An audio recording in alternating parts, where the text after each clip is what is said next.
अभी तशरिया करें तेल हो जाएगा।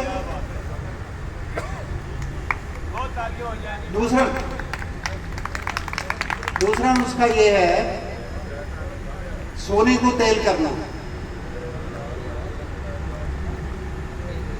1 पाव पत्री, कास्टिक पत्री ले लें और उसकी अंडों की सफेदी से उसका पेड़ा सा बना लें, हार्ड पेड़ा, जिस तरह आटा गूंदा जाता है ना, पेड़ा बनता है।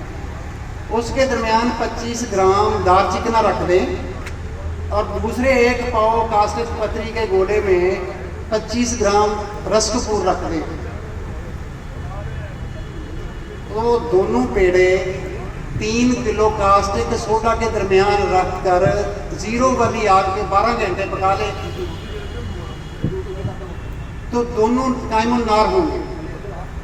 दालचिकने का रंग सुर्ख होगा और रसकपूर का रंग ऑरेंज कलर का होगा।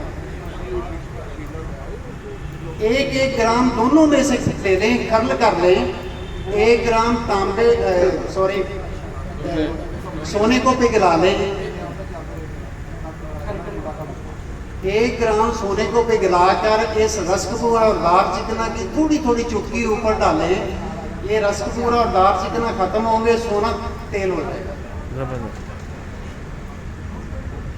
जब ये सोना तेल हो जाए तो इसमें से 1 कतरा 1 तोला चीनी में हल कर लें और 7 खुराकें बना लें।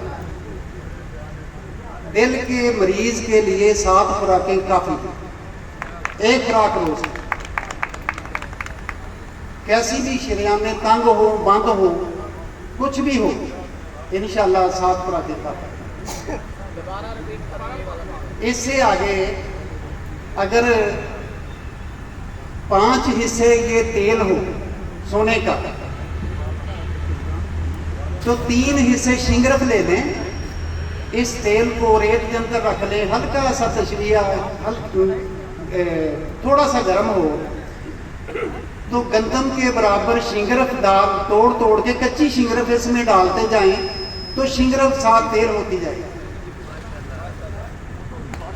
जब ये शिंगरफ साथ तेल हो जाए, मुकम्मल दोनों हो जाएं, तो ये 1 कतरा 5 तोले चांदी को रंगीन बनाएगी। ये सोना और शिंगरफ का तेल जो बन गया है ना, 1 कतरा 5 तोले चांदी को रंगीन 24 कैरेट का हो। अब मैं आपको नसूर बगिंदर के लिए एक नुस्खा